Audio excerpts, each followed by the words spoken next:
Come on, yeah, come on in here. Come on in. Stand in tight. All right. Give me a thumbs up when we're good, Paul.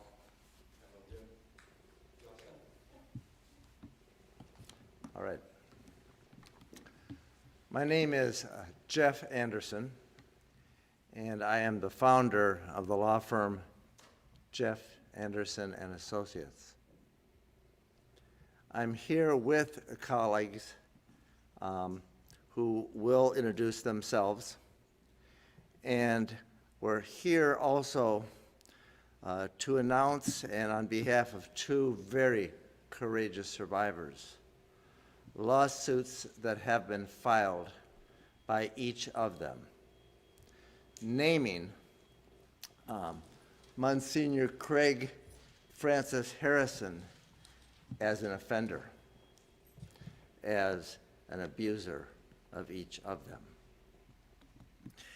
And in each of these suits, now filed as of yesterday, one is identified as Doe 430, the other is identified as Doe 429. And they are identified anonymously as victims of Harrison because the law protects their privacy. And the law in California now gives survivors an opportunity to have a voice, to take an action, to expose an offender and or a practice that has been employed by the Catholic bishop in Fresno. And we stand here with them today, grateful for their courage and answering the imperative that there is a peril, that there is a peril posed by Msgr. Harrison, not just to these children, but to children, past and we believe present, and that there's a peril posed by the practices employed by the Catholic bishop in Fresno. And we'll talk more about that. First, let's talk about the lawsuits filed. In the case of Doe 430, under the Child Victims Act, he has named actually Msgr. Harrison as an offender, and in it has claimed and asserted that beginning at the age of 13 to 14, while Harrison was a pastor at St. Francis of Assisi in Bakersfield, that he repeatedly violated that child, who was a devout Catholic under the control of Father Harrison, who allured him in to his rectory and violated him there repeatedly. And that's set forth in this complaint.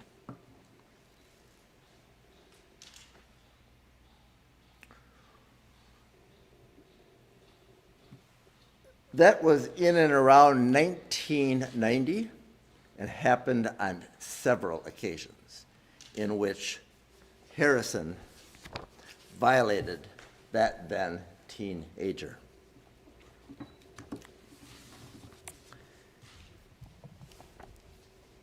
The second suit, also filed, is under a pseudonym, and under California law, the privacy of the survivors gets protected, and they're allowed to use Doe, in this case, Doe 429. And in this case, it names Msgr. Harrison as the offender, while Doe 429 was then a parishioner with his parents at St. Joseph's in Faribault.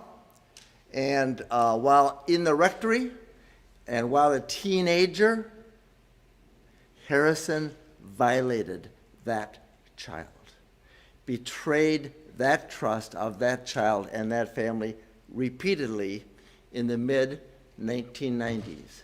According to the complaint, that would be 1993 to 1995 timeframe, when he was then a teenager between the ages of 15 to 17.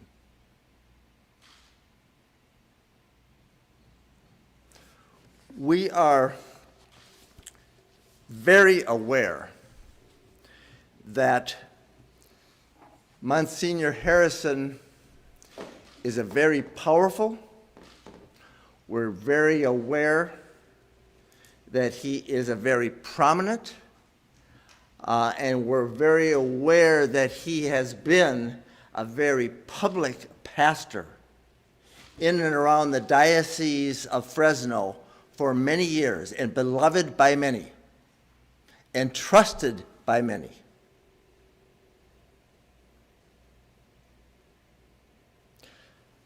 But what we also know, and have developed a body of evidence to show, as we allege in these suits, that as powerful as he is, and as prominent as he has been as a pastor and as a Monsignor assigned by the bishops, he's also a predator.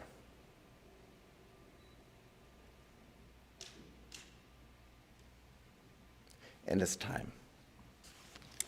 And we applaud the courage of each of these survivors who have filed each of these cases in having the courage to share the secret that they carried in shame for so many years, and to have both reported to law enforcement and now under the Child Victims Act in California been given the chance to have a voice, to identify the individual, in this case the cleric, Msgr. Harrison, that violated each of them repeatedly as vulnerable youth.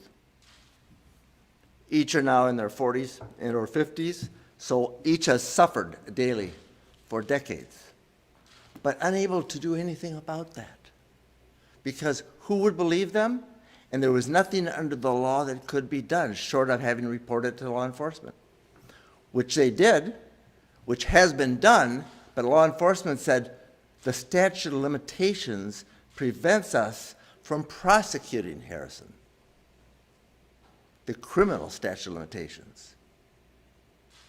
But fortunately for those survivors who have been so grievously harmed as in this case, are given a chance under California law, the Child Victims Act, to bring civil actions such as this, to identify the offender, and also to identify those that also share responsibility for the offenses. And in this case, that would be the bishops in the Diocese of Fresno, and also to the extent the parishes are also named as well in this lawsuit, where the crimes occurred and where Harrison committed those crimes. And so we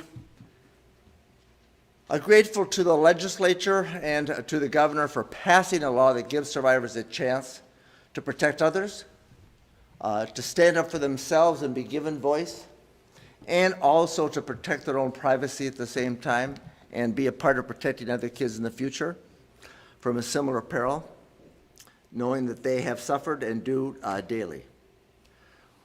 We're also here to also identify the broader peril that is so grave and so urgent, and that is the practice being employed by the Catholic bishop present and past in the Diocese of Fresno.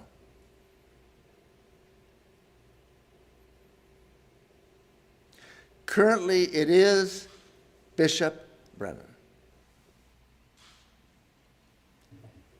And he and his predecessor bishops, who we picture to my right, have all made conscious choices that are both dangerous and perilous, to not just protect offenders like Harrison, but protect other offenders, and not come clean with what they know about who they are and where they hurt kids when they worked in the Diocese of Fresno.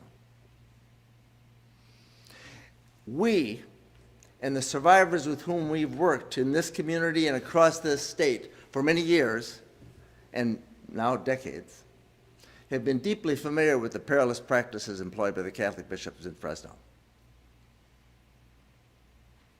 And because of that, we felt that more needed to be known and told about the perils that have existed. And as a result, over 2 years ago, we issued a report that identified all the offenders who had been publicly accused, who were clerics that had worked in the Diocese of Fresno. We called it the Anderson Report. It's over 2 years ago we issued that report. And in that report, we identified then over 42, I think it was 42 priests, clerics that had worked in the Diocese of Fresno, who had been at some point accused publicly of childhood sexual abuse. And the reason we issued this report, based on evidence we had assembled and publicly available, is because the bishops hadn't. And so we're here today not just to announce the filing of these 2 lawsuits against Msgr. Harrison, but we're here to implore Bishop Brennan to release his list, to release the list that we know he has, that he has chosen to keep secret as his predecessors before had. And it is the list of the priests that he knows have been, in their view, and in the diocese's view, credibly accused of childhood sexual abuse. We put Harrison on our list and in the Anderson Report. And we implore Bishop Brennan today, implore you, Bishop, release the list. The identities of those priests who you know have been credibly accused of childhood sexual abuse.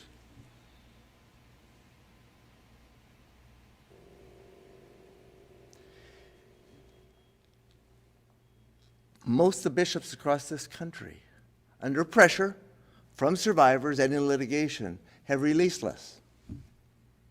And most of the bishops in California have too.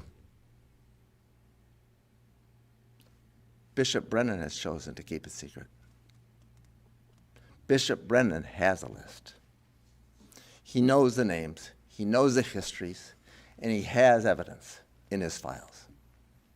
So today we're here not just to applaud the courage of these 2 survivors that have brought suit and to support them in their recovery, but to urge this bishop to just come clean. Release the list. Let the people, let the parishioners, let the public, and let the police know what you know. We urge you to. And as I said, most of the bishops under pressure, certainly in California and across this country, have now done that. It's time. It's past time.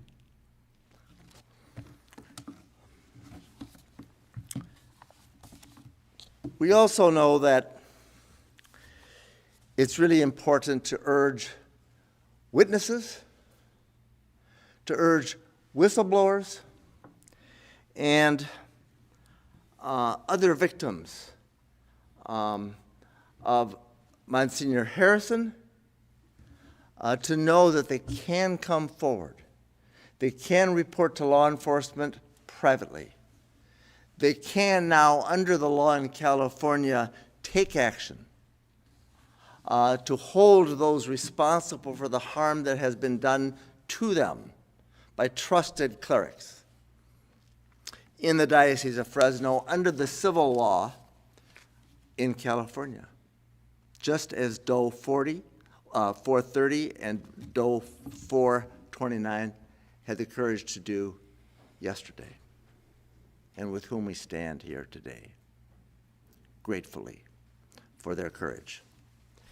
And we urge witnesses, whistleblowers, and others having evidence of these crimes committed by Harrison and others to come forward and to know that you can do so safely, and to know that when you do, you can protect other kids in the future, because that's what DO 430 want.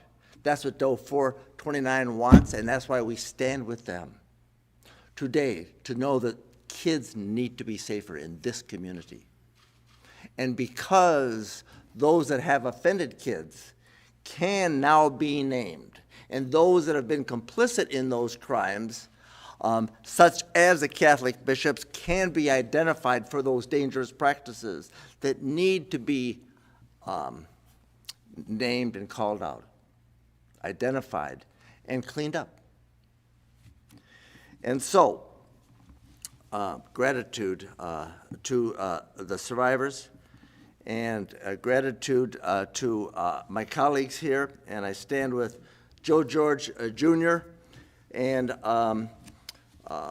in his office in Sacramento, we have jointly filed these lawsuits together and continue to work together to help these survivors.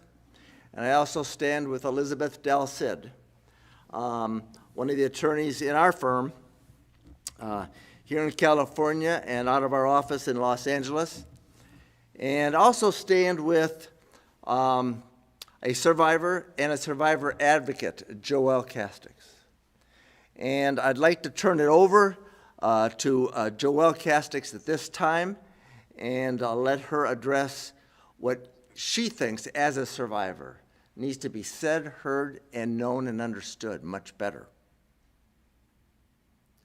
Because we know how powerful Harrison and how prominent he has been, and we also know that the practices employed by the Catholic bishops, past and present, are so perilous. Joelle Casteix, please. Good afternoon. My name is Joelle Casteix, and I'm a survivor of sexual abuse in the Catholic Church in the Diocese of Orange. And I want to address a very, very specific issue that exists that we should all discuss and understand. When I first came forward about my own abuse in the 80s, the man who sexually abused me over a 2-year period had ended up giving me a sexually transmitted disease and getting me pregnant. And when I first came forward, during the time the abuse happened, I was told by school officials, by parents, and by my peers, Joelle, how could you come forward and say such horrible things like this? He would never do these kinds of things. You must not be telling the truth. You must just want attention. Because we love Mr. Hodgman. He's the best choir director we've ever had. We think that he is dynamic and wonderful. In fact, he's been in our homes and he's never done anything untoward or to make us suspect that he would do anything to hurt a young teenage girl. And in fact, he had. But because I was so intimidated, I stayed silent. And I stayed silent for a long time, until 2003, when the civil window first opened in California, and I was able to come forward and file a lawsuit very similar to those that were filed yesterday. And then we found out that Mr. Hodgman had not only abused me, but he had gone on to abuse other girls throughout his tenure at the school. And because I was intimidated into silence and scared and told I was not worthy of being believed, I didn't have the ability to come forward and do anything. And I carried with me for a long time the guilt that perhaps, had I been able to say something, I could have helped those other survivors. Predators do everything that they can to not only groom their victims, that is, trick them into thinking that child sexual abuse is okay, but they also groom entire communities. Predators are charming, they're affable, they have charisma. They are gregarious men and women who are attractive to crowds and people, and especially their target population. They do that so that they can earn trust, so that they can gain credibility, and so that they can have access to the children that they ultimately abuse. And in that end, when those survivors come forward, they're not believed, they're shunned, they're persecuted, they are re-victimized. I'm here today to tell people that yes, predators can be wolves in the most attractive sheep's clothing they have ever seen and ever witnessed. And when survivors are brave enough to come forward and to put their lives on the line, to file lawsuits, to speak publicly, they do so because they have one goal, and that is to make sure that what happened to them never happens to another child. And we need to understand and embrace and believe survivors. And we need to make sure that we understand that predators exist among us. And no matter how much we love them, no matter how much we think they're wonderful, that these can be people we know and love, and they are still capable of terrible, horrific things for which they must be held accountable. Thank you very much.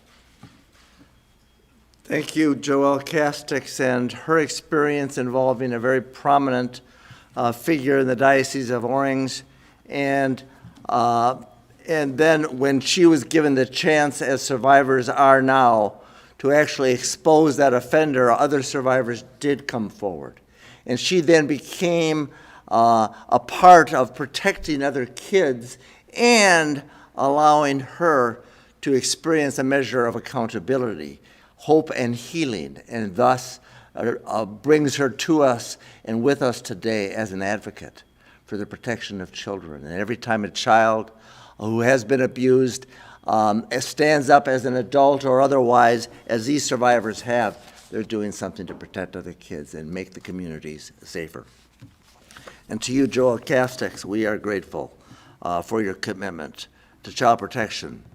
We also know that in the Latino community, this is a grave problem, and it's really hard for folks to speak out and share these secrets, fearing shame and scorn and criticism. And we know that even today there are supporters of Harrison even attending this event today that don't want to believe that he could, or don't want to believe that he did, and choose not to, and have spoken vigorously and much like those speak in support of the most powerful among us, who also can be and are predators.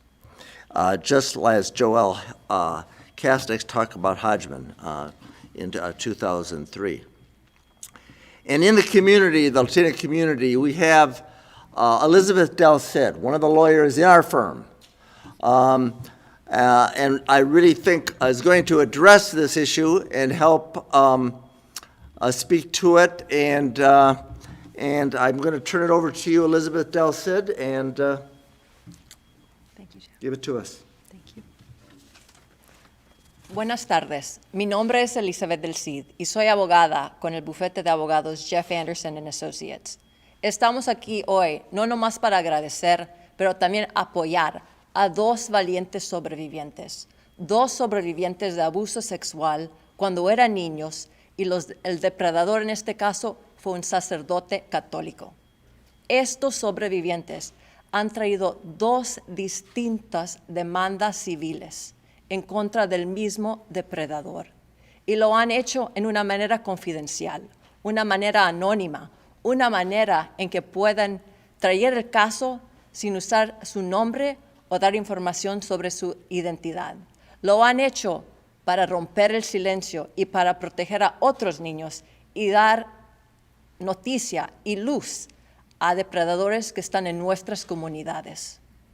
En estos casos están traídos por parte de la ley AB 218, que se llama la Ley de Víctimas Infantiles en California. Es una nueva ley que permite a sobrevivientes de abuso sexual cuando eran niños traer sus casos civiles. No importa la edad que ese sobreviviente tenga hoy, todavía tienen tiempo para traer ese caso. Y ese caso lo pueden traer hasta la fecha 31 de diciembre del 2022. Es un muy importante tiempo para sacar a luz y exigir que la jerarquía católica ya no tenga silencio en la gente que está en la iglesia y está abusando a niños.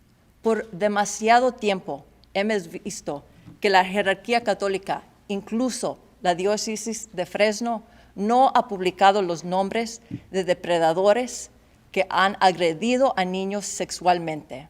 Ahora es el tiempo que sobrevivientes pueden exigir que una lista se publique con los nombres de sacerdotes y miembros del clero que han abusado a niños creíblemente. Le pedimos a todos los sobrevivientes que hoy rompan ese silencio, que saquen a luz las verdades, no nomás por ellos niños, para que se puedan sanar, pero también para ayudar a otras víctimas y para evitar que haya más víctimas en el futuro. Bajo esta ley, AB 218, personas pueden traer su caso contra la Iglesia Católica, pueden nombrar al depredador, pueden también nombrar a otras instituciones que han encubierto abusos sexuales contra niños. Hoy es el tiempo de hacerlo. Gracias. Gracias, Elizabeth del Cid. Joe George Jr., you have been working with us and our firm and working with survivors of sexual abuse by clergy for many years, and working with these courageous survivors, Doe 430, who was abused at St. Francis of Assisi by Bakersfield, in Bakersfield, as alleged in the complaint, and Doe 429, as alleged in the complaint, abused by Harrison at St. Joseph's in Faribault, and with other survivors of Harrison and others. So tell us more about what needs to be known and or done today to both protect kids and encourage survivors to know they can come forward safely. Thank you, Jeff. I want to start by acknowledging the courage to come forward. We don't take that lightly. We stand with these survivors in service to them, in support of them, recognizing their courage to come forward, to share with us, not for their benefit, but for the benefit of others, what happened to them as children. We stand with them and recognize their strength to break this cycle of silence, to say out loud that they got hurt as a child. I'm saying this to anyone who's watching at home. Maybe it's on the computer, or maybe it's on their phone in their car. Not to anybody, but to everybody watching. That what happened is not your fault, and that you are not alone. This is a historic time in California. There's an opportunity to seek civil justice, to ask for accountability and truthfulness about bishops and pastors concealing child abuse for their own benefit. And what happened was another child got hurt, and another one, and 10 more. When does it stop? This bishop today can do something about that. He chooses not to. Release the list. Release it today.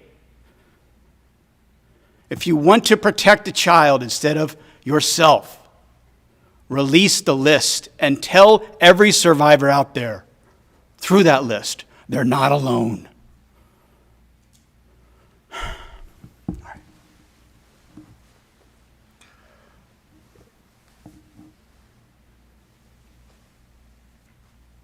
And also to the survivors with whom we stand here today who had the courage to bring these suits anonymously. You're not alone. And you're not the only ones who are hurt by Harrison. We have developed a body of evidence and we have interviewed others with whom we're working that report same and similar conduct. You're not alone. And we believe you, and we believe we can prove it, and that's why these suits have been brought. We also urge the bishop to do the right thing, and it's never too late to do the right thing, and it's never too late to do what you can to protect others in the future, and let survivors know about all the offenders that you and your office and your predecessors have known about. It's time. It's past time. Get it done, and get it done now. And to all the survivors that have come forward that give us the opportunity to share this journey with them of hope, help, healing, and child protection, we express gratitude. And in this diocese, we express and implore the top officials and the Catholic bishop to do the right thing and have the courage to expose the secrets and the names, the identities of all those offenders known to you and your offices. It's time. Thank you. We'll take questions. Harrison's attorney says this is ultimately about money. What is your response to that? Look, this is first about giving the survivors a chance to have a voice and to get help, hope, and healing. And it's about giving the survivors and standing with them a chance to protect other kids in the future. And offenders like Harrison and his attorney will want to say it's about something else other than child abuse and the harm that's caused by what he did and what he has been allowed to have done. To how many, we don't know. And so it is about truth, and it is about the absence of truth having been spoken and shared by the Catholic bishops and the practices they've employed. And it's about cleaning it up and making it better and working with them to make sure that together in this community and across this country, we do better to protect our kids and to help those that have been hurt and that have suffered in silence for so long, and in shame and in fear and coerced, the same way Harrison did and so many others like him. So that's what it's about, truth and hope and promise of a safer today and a safer tomorrow. That's what it's about. And you filed these two suits. Are there any other victims that you're aware of that you're planning to bring more? We filed these two suits yesterday, naming the diocese and naming Harrison, as well as the parishes where were the scenes of the crimes committed by him. And we are working with others who have been interviewed and whom we believe. And there's more to come on that when we feel that they're able and we're able to move on that. And for today, we know that, and that there's a body of evidence that has been developed and we're developing. We know that reports have been made to law enforcement, and we also know that the district attorney in Fresno said the allegations appear credible on some other reports that have been made to law enforcement, but they couldn't do anything with it and prosecute Harrison because of the criminal statute of limitations. We can expose Harrison because the civil statute of limitations has not expired the way the criminal statute of limitations had on the reports that were made against him and that have been publicly reported. So that means there is hope, there is chance. Come forward if you have evidence or you know more. It's time to report it to law enforcement and to know that you're not alone. You said one of the lawsuits was filed in Alameda County. Where was the other one filed? Both in Alameda. Yeah, both the lawsuits have been filed in Alameda County, and they're a part now of a coordinated proceeding that in Northern California has been coordinated. And it's all the Catholic dioceses in Northern California have been coordinated so that they can be filed in Alameda.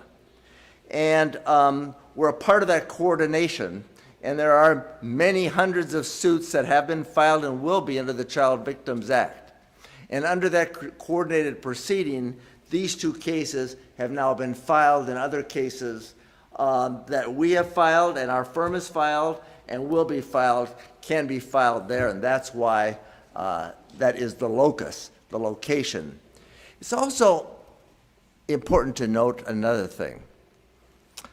In that coordinated proceeding, the Catholic bishops, including the Bishop for the Diocese of Fresno, challenged the new law. And they said, this law is unconstitutional. And they argued to the judge presiding that in Northern California, you can't open up the statute of limitations. Well, the judge ruled that it is constitutional. And victims have a right. And survivors have this right to bring this civil action. And it does not violate any constitution. So they were trying to hide behind that. But that has been rejected already by the presiding judge, Smith. And we're confident that will continue to be rejected. So it's really time not to let them hide behind the law or hide behind the technicalities or hide behind the power that they've enjoyed. It's a time for more to be known and the truth to be revealed. And that's why it's in Alameda. You said that Harrison poses peril to children currently. Why do you say that? Do you have evidence to support that? We believe that this Msgr has a history that evidences a pattern and a practice that could be and may even be of a serial nature. We don't know that yet, but we know that there are multiple survivors who have made multiple reports to law enforcement and to us, reporting same and similar conduct, which is criminal sexual conduct, that is abuse of teens, teenagers under his power and control. And so when we know what the past has been and we have the evidence of what was, it makes us concerned about the present and the future and the peril that exists, not just past, not just present and future, as he roams the landscape. He may have been removed from his faculties and his position as a pastor, but we're concerned he's a predator.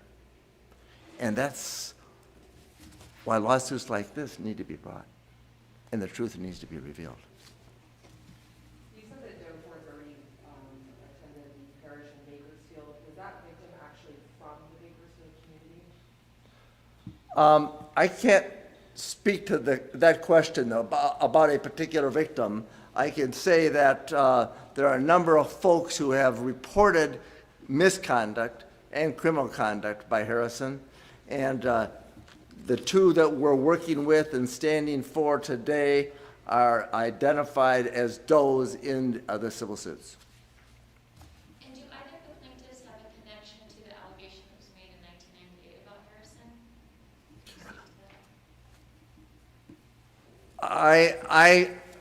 I don't think we're really getting into that. I think what we can say that every time we're working with survivors and the survivors we're working with here today, report to law enforcement, and that's what we need to have known today, that it's time to have it more known. Thank you all, and thank you to these courageous survivors and all that have come forward and all that now can under the new law in California.